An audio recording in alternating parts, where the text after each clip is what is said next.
Kottaa siniin jedha manoffata biiftu faashiin. Waan keetiin faayamteef mul'achuuf namatti heloo jechuu qofaaf siif nama natti.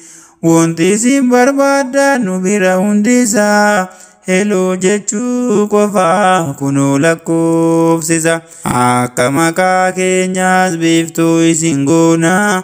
Kottaa waan keessaniin of addaati buuna.